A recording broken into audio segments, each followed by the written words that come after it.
Oi, gente! O Geração Z de hoje apresenta os sócios Yuki e Marcos, que vão contar como surgiu a ideia de abrir uma startup que trabalha com solução em software. A Etairos atua no mercado de engenharia e licitações. Sejam bem-vindos. Obrigado. Fiquem bem à vontade. Eu queria saber qual é a história de vocês. Bom, a minha história como empreendedora, ela começa no estágio. Acho que muitos jovens também são estagiários, né? Foram estagiários.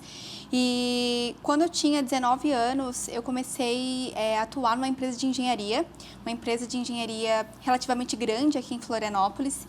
E eu comecei a trabalhar na área de licitações e contratos. E trabalhando nessa empresa, eu percebi um gargalo, um gap que ela tinha. Então, a partir de uma dor que eu tive como estagiária, eu decidi empreender. Então, a minha história como empreendedora, ela começa como estágio. E a sua, Marcos? Bom, a minha história como empreendedor começa já há muito tempo. Eu, desde os meus 18, já tinha essa vontade de empreender e entender um pouco melhor sobre esse mercado, mas a gente não tinha maturidade, né? Eu não tinha maturidade. E eu acho que é legal a gente assumir isso, que a gente só vai ter isso depois com o tempo, né? Com o caminho que a gente vai trilhando e entendendo melhor como é que são as coisas da vida.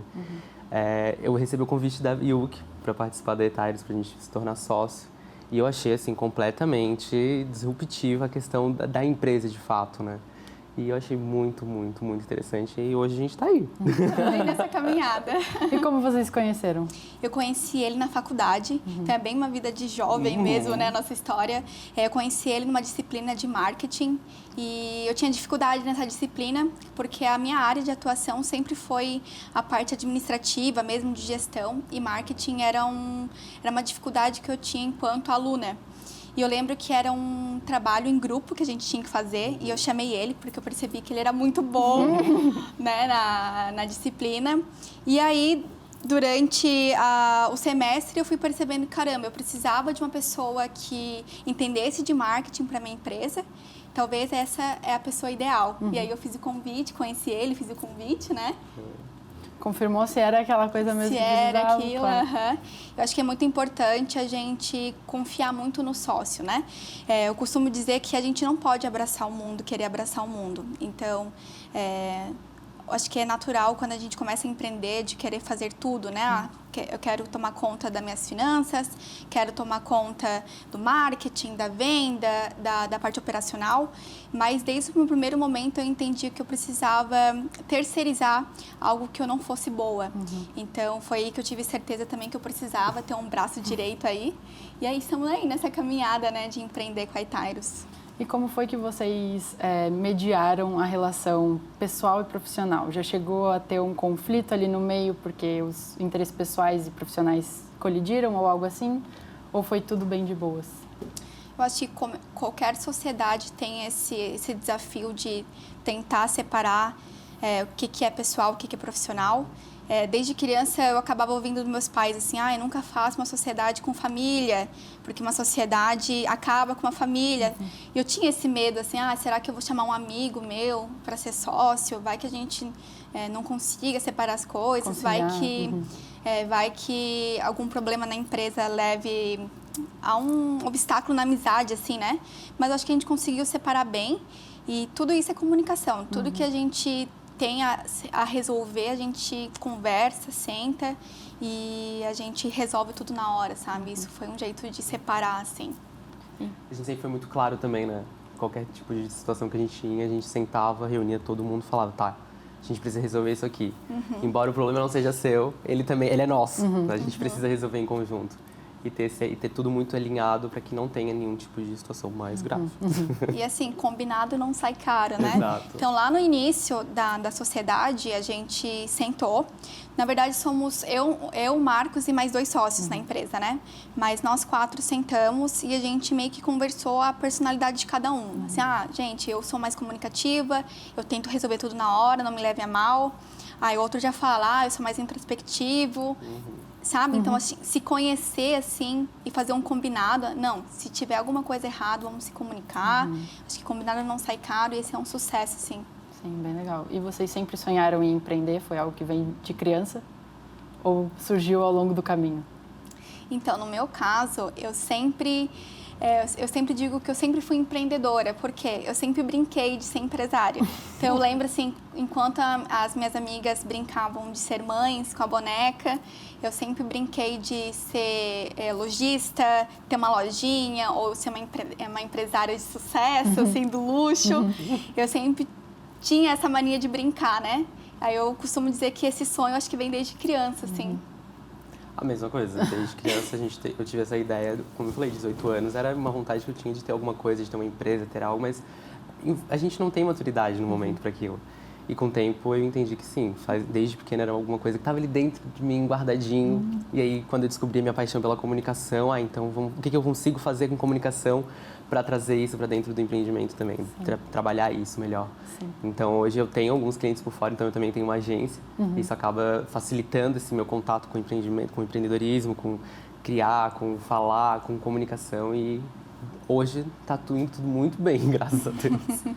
Como foi o processo de abrir a empresa de vocês? Porque é uma empresa bastante burocrática, eu imagino, Sim. né? Então, como é que foi para vocês lidarem com isso? Eu tive a sorte de querer abrir a empresa enquanto eu estudava na faculdade. Muitos, talvez, pensam que vou me formar, depois eu vou pensar em empreender, não é o momento. No meu caso, foi o contrário. Assim, eu acho que eu tive a sorte de começar a empreender durante a minha vida acadêmica da graduação. Por quê? Porque qualquer problema ou dúvida que eu tivesse sobre a burocracia de abrir uma empresa, eu ia no professor, falar, professor, eu tenho uma ideia, uma assim, mentoria, assim, né? uma mentoria gratuita de profissionais excelentes, né? Me formei na Universidade Estadual aqui de Santa Catarina, então os professores são maravilhosos. Então, eu sempre tive essa oportunidade e essa proximidade de chegar e falar, professor, eu preciso fazer uma projeção financeira, eu preciso abrir o CNPJ, como é que eu faço? Então, tive esse apoio, assim, grandes mentores. Certo. E para você sentiu que foi meio difícil lidar com a papelada também? Porque, assim, parece que você é mais da área da comunicação. Quem é da comunicação vê um bolo de papel, se apavora. Sai correto. Mas eu faço DM também, então eu peguei um pouco esse lado de entender que a papelada é importante, faz parte e assim, não tem pra onde correr. Se a gente quer empreender hoje, quer abrir uma empresa, quer abrir alguma coisa, tem que sentar a bunda na cadeira e ver tudo com muito detalhe, com muito cuidado. Eu lembro que foi muito um choque, assim, de entender que não era só um CNPJ simples com alguns números. Eram muitas coisas envolvidas. Mas, como a Yuki falou, foi muito importante essa ideia da gente abrir dentro do mundo acadêmico, porque a gente teve a validação dos professores em tempo real, basicamente. Então, a gente tinha tempo para poder... Então, a gente consegue corrigir isso para poder, quando chegar ali na frente, já... Pronto, conseguiu abrir certinho. Então, é assustador. Não dá para dizer que não. Foi realmente muito assustador. Mas é divertido. É divertido. E por que a área de licitações? Vocês já amavam isso antes também? Ou foi algo que vocês se apaixonaram? Olha, amar a licitação, acho que nenhum doido ama a licitação, né? Mas, como eu te falei, assim, dessa vivência que eu tive, de um problema que eu tive, eu falei assim, caramba, não é possível que só eu sofra, né, com as papeladas de licitações. Então, qual que era a minha rotina nessa empresa, né? Eu recebia um edital, eu tinha que começar a montar a proposta física e, às vezes, a proposta ultrapassava 1000 páginas. Então, imagina o prazo de uma empresa de poder criar uma proposta de qualidade e isso respingava em mim, né? Eu sofria, assim, eu falava, meu Deus, que trabalho maçante, é muita coisa. E eu falei assim, não, então, se essa empresa passa por esse problema, talvez outras empresas também passem e outras UKs estagiárias também sofram com isso, né? Foi aí que a gente entrou a gente escolheu a licitação e também vale ressaltar que a nossa empresa, ela é pioneira, uma empresa pioneira no ramo de habilitação técnica. Então, tem várias empresas por aí de licitação que atende outras áreas, mas de habilitação técnica a gente é a primeira. E por que Etairus? Fiquei bem curiosa quando falei o nome, mas por que Etairus? De onde vem? Etairus vem do grego, de sociedade. E quando a gente começou a se engatinhar, a gente tinha outros nomes também, mas essa ideia de, a gente precisa ter um conceito legal que envolva o que a gente precisa e que, de fato, mostre para o pessoal o que a gente é. E, claro, sociedade, 4 pessoas ali. E é isso, assim. E assim, a gente é jovem, mas licitação é muito do mercado tradicional, né? Vem de um mercado que são mais pessoas, engenheiro sênior que está atuando. E aí, Tyros vem do grego e o grego simboliza o tradicional. Então, a gente está tentando modernizar algo que é tradicional, né? O nome completo da empresa é Tyros Technology. Então, technology de tecnologia e é Tyros o tradicional. Ah, muito legal. Falar nisso, né, que é um mercado mais tradicional, eu queria saber se vocês já sentiram alguma insegurança por serem tão jovens dentro desse mercado. Se vocês já se sentiram talvez invalidados, porque você tem 22, você tem 24, então, né, entrando num mundo onde já tem muitas pessoas mais velhas, mais seniors, como vocês se sentiram? Assim, esse desafio eu passo todo dia. É muito difícil, assim, quando eu preciso me preparar para uma reunião e na reunião está um profissional que é 40 anos, engenheiro, pessoas do poder público que está há 30 anos naquela função. E assim, às vezes eu fico insegura, que argumento que eu vou usar? Só tenho, sei lá, 3 anos de empresa, né? Que argumento que eu vou usar?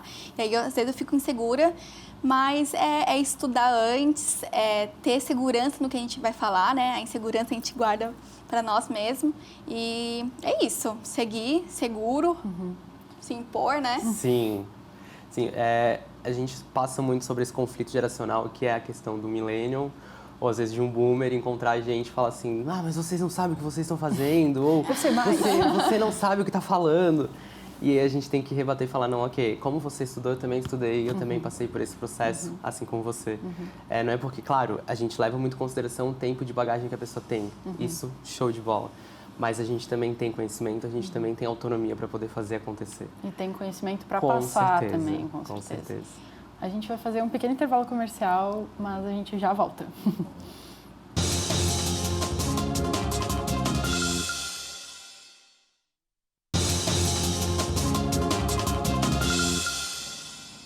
Estamos de volta e a gente está batendo um papo muito massa aqui com a Yuki e com o Marcos e a gente está falando um pouco da empresa deles e vocês terminaram o primeiro bloco falando um pouco de como receberam ajuda pelos professores da faculdade, mentorias e tudo mais. Vocês buscaram alguma capacitação externa também? Que eu imagino que tenham feito administração empresarial. Sim. Então talvez tenha algum outro curso que deve ter ajudado vocês na empresa? Eu me formei em administração empresarial, mas logo que comecei a empreender e eu vi que eu estava mergulhada no universo da engenharia, fui buscar uma outra graduação, então iniciei o curso de engenharia de produção. E, assim, capacitação, todo momento a gente precisa estar se atualizando em questão de gestão, em questão de mercado. Fiz várias capacitações de diversas áreas, desde finança básica, marketing, como vender, como gerir pessoas. Acho que é importante a gente ter essa visão holística de um negócio, né? E fiz muitas capacitações do Sebrae também, os gratuitos, e usei muitas planilhas que o Sebrae disponibiliza de graça, muitos manuais de como fazer um pitch. Então, lá no início, isso me ajudou bastante também. Sim, eu fiz administração de empresas também.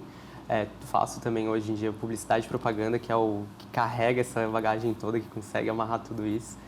E, claro, alguns cursos para conseguir atualizar isso tudo, porque não é porque a gente é novo que não precisa estar sempre se atualizando. E cada vez mais é informação para lá, informação para cá, e a gente precisa entender qual que faz sentido para a gente hoje. Mas fiz bastante curso na área de marketing, de comunicação também, inteligência emocional também para lidar com os conflitos do dia, de uma reunião às vezes. E é isso. É bem interessante, porque o mercado de vocês é um mercado que está sempre se atualizando, sempre tem que estar por dentro de alguma coisa, sempre tem alguma coisa nova para aprender. Inclusive, tem um QR Code na tela agora, mostrando mais informações do Sebrae para quem gostaria de saber mais sobre os cursos até que a Yuki fez. E eu gostaria de saber quais foram os desafios que vocês enfrentaram para abrir a empresa. O que vocês passaram? Se teve alguma dificuldade em específica que gostariam de comentar? Sim, acho que para mim, para nós, né, o nosso maior desafio foi a questão financeira. A gente não tinha um recurso para investir no início, a gente não teve apoios de investimentos, de gerar investidores, e a gente teve que tirar do nosso bolso. E aí, o que aconteceu, né? Como que a gente vai tirar do nosso bolso? A gente teve que ter 2 turnos. Então, um turno trabalhando na Tyros e um outro turno trabalhando numa outra empresa para a gente conseguir custear, né, esse início. Então, acho que para mim o maior desafio foi a questão financeira. Certo. Completamente. Eu acho que quando a gente toca no bolso é onde a gente para e reflete. Será que é o que eu quero? Será que faz sentido? Sim. Hoje a gente vê que muitas empresas elas acabam nascendo com investimentos absurdos ou às vezes astronômicos. Às vezes é de família, às vezes é o pai, é o primo, é o tio que faz o investimento ali e acaba facilitando esse caminho. Quando a gente não tem isso, a gente para e reflete se de fato faz sentido. Então hoje, olhar para onde a gente está indo, para o caminho que a gente está direcionando, está trilhando, eu fico muito satisfeito com isso tudo, porque foi literalmente os 4 sentaram e falaram: gente, a gente precisa fazer Tyros acontecer, mas a gente também precisa ter a nossa vida em paralelo para ter esse equilíbrio. Claro. E às vezes 2 turnos, 3 turnos, dependendo. É correria, no início é correria, não adianta. Sim, imagina, no começo o empreendimento sempre é um risco, né? Porque vocês não sabem se vai dar certo, não sabem como é que vai funcionar. É um tiro no escuro. Sim, certo. Mas isso que é bom também de empreender jovem, sabe? A gente não tem nada a perder. A gente não colocou um aporte financeiro grande, né? Para começar essa empresa. Então, a gente jogou nossa energia completamente na empresa para a gente fazer dar certo, mas também sem nada a perder. Assim, se der certo, ótimo, estou feliz, sabe? E para onde foi o primeiro lucro que vocês fizeram? Porque se o investimento veio do bolso, assim, quando vocês receberam um retorninho, para onde que vocês direcionaram? Olha, para a gente ser bem sincero, a gente ainda não teve lucro. A gente ainda está no pagamento do que a gente investiu, né? Mas desde a primeira entrada, digamos, a gente está reinvestindo na empresa. Certo. Então, nesse início é natural, a gente tem que ter paciência, reinvestir na empresa, porque a gente entende que se a empresa quebra, a gente quebra junto. Então, esse primeiro momento é o momento de deixar ela saudável financeiramente, né? Vocês podem me explicar um pouquinho como funciona a empresa, os processos? Tá. Vou explicar primeiro o que a gente faz, para ficar um pouco mais claro, que eu entendo que seja um pouco abstrato, né? Software, licitação. Bom, as empresas de engenharia, algumas, né, participam do processo licitatório como fonte de receita. Então, elas vendem uma obra, uma construção para o governo. Só que essas empresas, elas passam por um processo burocrático, que é a montagem de uma proposta. Então, nessa montagem de uma proposta, por ser muito burocrático e muito sério, né, tá mexendo com dinheiro público, eles têm muitos passos a serem seguidos dentro dessa construção. E aí, o que a Tyros faz? Ela oportuniza empresas de pequeno e médio porte a entrarem na licitação, porque a gente entende que, por ser burocrático, a gente acaba afastando as empresas de pequeno e médio porte. E o que acontece, né? Cria um oligopólio dentro da cidade. Então, sempre as mesmas empresas acabam ganhando os contratos. E aí também, a longo prazo, isso acaba colaborando para a corrupção. Né? Então, como a gente entende que isso é uma coisa séria, a gente criou um software, então, que otimiza a habilitação técnica dessas empresas. E sabe essa dificuldade das pequenas e médias empresas de entrarem numa licitação? A gente facilita isso, porque quando falta aquele profissional para completar o edital, você consegue buscar esse profissional na nossa plataforma. E aí a gente dá essa oportunidade. E quem são os clientes de vocês hoje em dia? Hoje, nossos clientes são empresas de engenharia, das mais diversas, de construção pesada, de área de energia, área de infraestrutura, área de saneamento. E, por outro lado, a gente tem os engenheiros que se cadastram na nossa plataforma para serem chamados para entrarem em alguma proposta. Legal. E como eles encontram vocês? É por meio das redes sociais? É por meio de outras formas de contatos, talvez procurar no Google, assim, encontra vocês lá? Estamos no Google também. Estamos, mas no primeiro momento a gente começou a investir em feiras. Então, ano passado estávamos no Startup Summit, fomos no evento do CREA Summit, fomos na Intersolar, vários eventos assim dessa área que a gente acaba conseguindo construir uma conexão com os potenciais clientes. A área de licitação é muito também recomendações, né? Quando uma empresa vê que a outra começa a otimizar seus processos, começa a ganhar uma vantagem competitiva, é natural que ela também procure usar essa mesma plataforma. Então, muitos também acaba sendo de boca a boca, né? Mas estamos também na rede social, o Marcos Sim. pode falar um pouco melhor. Estamos. Eu lembro que quando a gente sentou para estruturar a estratégia de marketing da Etairos, um ponto que eu frisei muito foi relacionamento. Sem relacionamento hoje qualquer empresa quebra. Lembra que eu falei, se não tem um relacionamento para fazer investimento, a gente tem que ter relacionamento para poder fazer o caminho, abrir uma porta, fazer acontecer. E é isso que a Yuki falou nessa questão de contatos, né? Então, a gente foi convidado para estar no CREA Summit, que foi incrível. A gente teve bastante contato com o pessoal do nicho, de fato. No Startup Summit também muita gente rodou e foi maravilhoso isso, maravilhoso. A gente teve um boom incrível nas nossas redes sociais. E agora, a partir disso, é trabalhar melhor esses relacionamentos que a gente tem para estar no futuro construindo mais e mais e mais. Eu perguntei mais cedo sobre a insegurança que vocês sentiam como geração Z nesse mercado tradicional. E eu queria saber como é ter essa responsabilidade de mexer com o mercado tradicional mesmo, de como vocês se sentem sendo essa plataforma que liga tal pessoa com a outra, se as pessoas confiam em vocês para fazer o serviço. Dá um frio na barriga, muito frio na barriga, mas eu acho que é a gente se posicionar como autoridade, né? Muito dessa confiança, a gente tem que também ser confiante consigo mesmo, né? Então, a gente se posiciona como autoridade, a gente se posiciona como referência e muito do que a gente tem de contatos vieram de conexões humanas. Então, hoje a gente está também numa associação comercial aqui em Florianópolis. Lá a gente teve a oportunidade de criar laços com pessoas, com figuras, entidades importantes. E a gente acaba ficando conhecido, né, nesse meio empresarial, assim. Então, isso nos ajudou bastante. Qual era o objetivo que vocês tinham quando abriram a empresa? O que vinha em mente, assim? Resolver problemas, literalmente. Assim, eu sou de comunicação, não tenho absolutamente nenhuma formação no ramo de engenharia.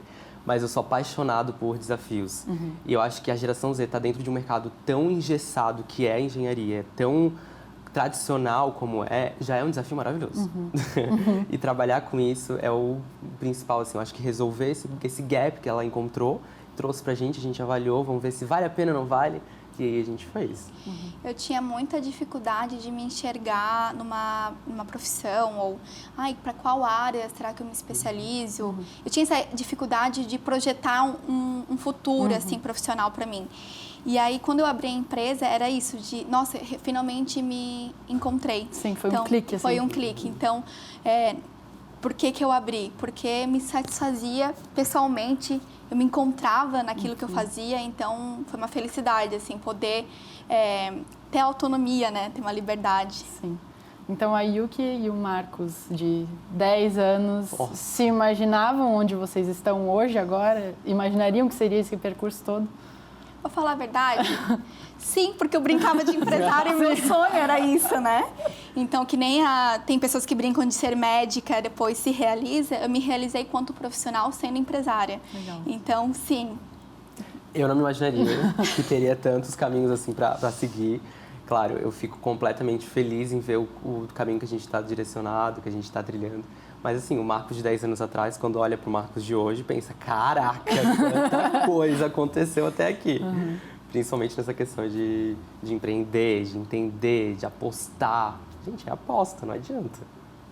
E assim, saber que a gente não chegou a nenhum %, do que a gente vai viver. Claro. Dos desafios, das alegrias, né? Das experiências. Das experiências. Com certeza. Só estamos começando. E vocês receberam o apoio da família de vocês, dos amigos de vocês, quando vocês quiseram abrir a empresa? Vocês sentiram que essa história é muito foram legal. acolhidos? Essa pergunta é muito legal, porque o nosso produto é um software, então a gente precisava de um desenvolvedor. Eu não sei desenvolver software, o Marcos não sabe. E quem que sabia? O meu pai. Então, foi o maior apoio que a gente teve, assim, foi o meu pai, minha família, né? Ele foi o nosso desenvolvedor, nosso engenheiro de software. Então, legal. Tudo que a Etairos construiu foi graças a ele. Então, acredito que apoio maior não tem, né? Foi uma bênção, assim, foi um verdadeiro salva-vidas. Quando a gente sentou para criar, aí onde entra esses processos de entender, puxa, eles precisam disso tudo para criar uma plataforma. Olha quantos detalhes. Eu, como comunicação, quando fui ver a questão jurídica, a questão de empreender, a papelada, a questão do software mesmo, do back, de front, meu Deus do céu. É incrível, é incrível. Mas se não fosse realmente isso, a gente talvez não estivesse aqui hoje. O meu pai se desprendeu muito do tempo dele para construir a plataforma, né? Meu pai não é empresário, ele trabalha para uma outra empresa, então ele trabalhava de noite para construir a nossa plataforma. Então, assim, essa doação de tempo... Sim, investir no seu futuro também. É o maior símbolo que eu poderia ter dele acreditar na empresa, dele acreditar no projeto. E em você também. E os amigos de vocês também foram apoiadores quando vocês falaram, vou abrir a empresa, vai ser sobre isso? Sim. Eles estiveram ali, tipo, vai lá, acredito em vocês também, o pessoal Sim. da nossa idade, assim, não necessariamente amigos também, só geração Z. Sim, comigo, pelo menos, eles olham com uma admiração, assim, nossa, como que você conseguiu chegar, né, onde você tá? Eu falo, gente, qualquer um pode. Sabe, se eu tenho esse sentimento, assim, se eu conseguir, qualquer um pode. Claro, tendo o apoio de pessoas, tendo mentores, tendo capacitações, mas qualquer um pode empreender. É só ter uma ideia e vontade, acreditar que empreende. E sim, meus amigos foram maravilhosos nisso. Eu fazia trabalhos acadêmicos em cima da Itairo, então aproveitava para validar uma ideia fazendo trabalho. Com certeza. Então, nossa, a minha turma da faculdade já estava cansada de ouvir já sobre a Itairo, sabe? Então, eles estavam muito na torcida também. Foi muito legal isso. Foi. E se vocês tivessem uma visão de futuro, assim, para daqui a 5, 10 anos, onde vocês veem a empresa de vocês hoje? Olha, o meu sonho é ver essa plataforma rodando no Brasil inteiro, otimizando processos, facilitando, né, a inauguração de obras. Acho que todo mundo já sofreu aqui com aquela obra que, meu Deus, meu sonho é ter uma ponte na lagoa e demora, o processo licitatório é demorado. Então, meu sonho é ver o nosso projeto rodando no Brasil inteiro e impactando, assim, a infraestrutura, que vocês possam sentir, caramba, tá, alguma coisa mudou aqui no Brasil, sabe? E a gente ter tido uma pontinha, assim, de participação. Ter ajudado, né? Isso. É muito pelo reconhecimento, né? De entender que, putz, uma licitação ela foi muito mais rápida por conta da plataforma da Etaires, né? Por conta da Etaires. A gente, poxa, contribuiu para aquilo ali ser mais rápido. E se vocês tivessem uma dica para a gente finalizar, para quem quer começar a empreender mesmo, não necessariamente no ramo de vocês, mas que quer dar aquele primeiro passo, o que vocês diriam? Eu diria, assim, que não tem uma hora certa. A gente sempre imagina que vai ter a hora certa. Ah, não vou começar agora, vou esperar me formar. Ah, não vou começar agora, acho que vou fazer minha carreira. Gente, assim, o timing, ele passa. Então, não tem hora certa. A hora que você sentiu que tem que empreender, começa, sabe? Começa, que é importante esse primeiro passo. É muito nessa linha de começar. Se você tem 22 anos hoje, vai ter 24 daqui a 2 anos. Não vai mudar. A idade vai passar, a vida vai acontecer. E tu vai chegar lá na frente e pensar, putz, eu poderia ter feito aquele investimento, eu poderia ter pensado nisso, eu poderia ter estruturado essa ideia, eu poderia ter vendido essa ideia e acabou não vendendo. Então, não existe situação ideal para acontecer. Eu falo isso por nós mesmos. A gente, poxa, era acadêmico, se formamos, depois foi para o trabalho e casar com isso, equilibrar isso é muito complexo. E a gente conseguiu fazer acontecer. Então, conseguiram mesmo. É sobre isso. Então, muito obrigada pela participação de vocês aqui no programa. Foi muito especial, adorei os depoimentos, as histórias de vocês. Espero que incentive e inspire e influencie até as pessoas que estão assistindo a abrir o próprio negócio também. Muito obrigada. Obrigada pelo convite. Geração Z vai ficando por aqui e a gente se vê na próxima. Até mais.